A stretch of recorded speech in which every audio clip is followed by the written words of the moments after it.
स्नेहा घर की बड़ी बहू थी, लेकिन अब उसका दिल पहले जैसा शांत नहीं था।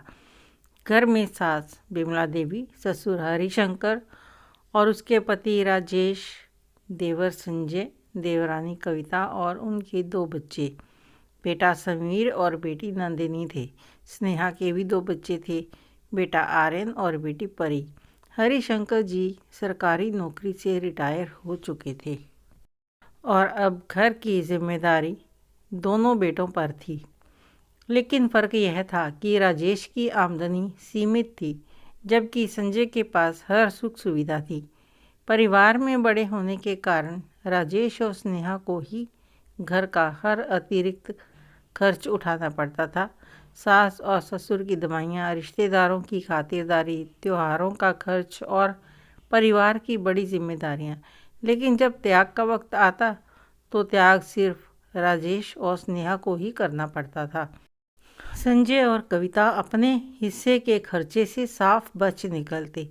वे अपने बच्चों के लिए महंगे खिलौने, चॉकलेट और स्नैक्स लाते और अपने कमरे में रख लेते। जब भी स्नेहा ने इस भेदभाव का विरोध किया, सासू माँ का एक ही जवाब होता, हर माता पिता अपने बच्चों के लिए ही सोचते हैं। 7 साल की परी बहुत समझदार थी। स्नेहा ने उसे सिखा रखा था कि दूसरों का सामान बिना पूछे नहीं लेना चाहिए। लेकिन उस दिन जब वह खेलते खेलते अपनी चाची कविता के कमरे में पहुंची तो मेज़ पर एक बिस्किट का पैकेट देखा। समीर बिस्किट खा रहा था। हंसते हुए उसने एक बिस्किट परी की तरफ बढ़ाया। परी ने संकोच से हाथ बढ़ाया ही था कि तभी कमरे में कविता आ गई। उसने परी का हाथ झटकते हुए तेज़ आवाज़ में कहा, परी, यह हमारे बिस्किट है। अगर तुम्हें चाहिए तो अपनी माँ से कहो। परी सहम गई थी। उसकी आंखों में आंसू भर आए, लेकिन उसने कुछ नहीं कहा। वह चुपचाप कमरे से भागकर अपनी माँ के पास आई और रोने लगी। परी ने सिसकते हुए माँ को बताया, मम्मा, मैंने कुछ नहीं मांगा था, लेकिन फिर भी चाची ने डांट दिया।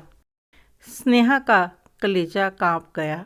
उसकी बेटी कोई मांगने तो नहीं गई थी, फिर भी उसे अपमानित किया गया।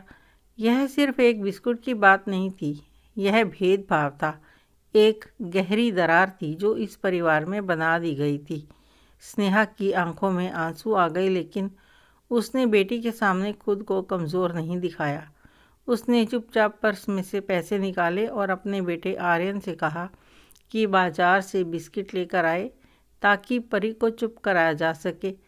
पर इस घटना ने स्नेहा के मन में आग जला दी थी। अब वह अपनी संतान के लिए, स्वाभिमान के लिए लड़ेगी। अगले रविवार को घर में मेहमानों का आना हुआ। खूब तैयारी हुई। बाहर से नाश्ता, मिठाई और कई तरह के स्नैक्स मंगवाए गए। जब मेहमान चले गए तो कविता और संजय हमेशा की तरह अतिरिक्त सामान अपने कमरे में रखने लगे, लेकिन इस बार स्नेहा ने भी उनके तरह ही किया। रात के खाने के समय संजय ने कहा, अरे वह नमकीन और मिठाई कहाँ गई? ज़रा ले आओ, खाने के साथ अच्छा लगेगा। कविता ने मुंह बनाते हुए कहा, हाँ भाभी, वह मिठाई तो हमें भी चाहिए। लेकिन इस बार स्नेहा ने ठंडे स्वर में जवाब दिया, माफ़ कीजिए, लेकिन यह मिठाई और नमकीन मैंने अपने बच्चों के लिए रख लिए हैं। विमला देवी चौंक गई। यह क्या तरीका है स्नेहा? तुम बड़ी बहू हो, इतना स्वार्थी व्यवहार तुम्हें शोभा नहीं देता। स्नेहा की आंखों में दर्द और आंसू दोनों ही थे, लेकिन इस बार उसने अपने दुख को दबाया नहीं। माँ जी, यह स्वार्थी व्यवहार मैंने इस घर के लोगों से ही सीखा है। जब मेरी बेटी परी ने एक बिस्किट के लिए हाथ बढ़ाया था, तब उसे डांट दिया गया था।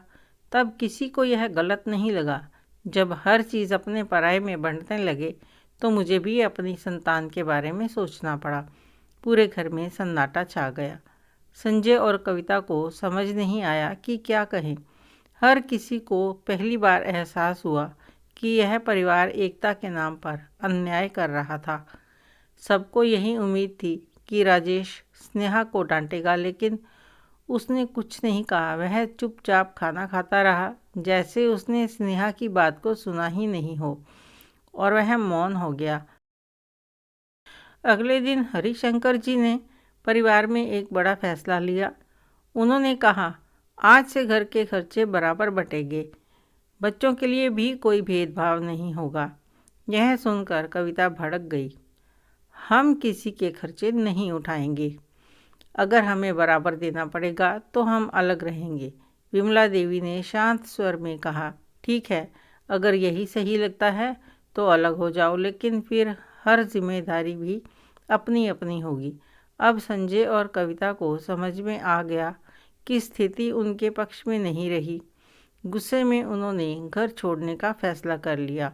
पहली बार स्नेहा और राजेश ने महसूस किया कि इस घर में उनका भी हक है। अब उनके बच्चे किसी और की मेहरबानी पर तो नहीं जिएंगे। स्नेहा ने ना तो कोई लड़ाई झगड़ा किया और ना ही कोई बड़ा फैसला किसी पर थोपने की कोशिश की। उसने बस इतना ही किया कि अपने बच्चों को वही दिया जो संजय और कविता अपने बच्चों के लिए करते थे। उसके इस छोटे से कदम ने पूरे घर की व्यवस्था बदल दी। उस रात जब परी माँ के पास आई तो स्नेहा ने परी को गले लगा लिया। परी ने मासूमियत से पूछा, माँ, अब मुझे कभी कोई चाची नहीं डांटेगी? स्नेहा मुस्कुराई। उसकी आंखों में आंसू थे, लेकिन इस बार यह आंसू दर्द के नहीं, सुकून के थे। अब तुम्हें कोई नहीं डांटेगा बेटा, क्योंकि अब तुम्हारी माँ खुद को कमज़ोर नहीं समझती। त्याग की भी एक सीमा होती है, और जब वह सीमा पार हो जाती है तो उसका विरोध करना ज़रूरी होता है। परिवार में एकता ज़रूरी है, लेकिन एकता के नाम पर अन्याय सहना सही नहीं है। माँ अपने बच्चों के लिए जब खड़ी होती है तो दुनिया की कोई ताकत उसे झुका नहीं सकती। आपको यह कहानी कैसी लगी, कमेंट करके अवश्य बताएं। अच्छी लगी हो तो लाइक करें, शेयर करें, सब्सक्राइब अवश्य करें। धन्यवाद।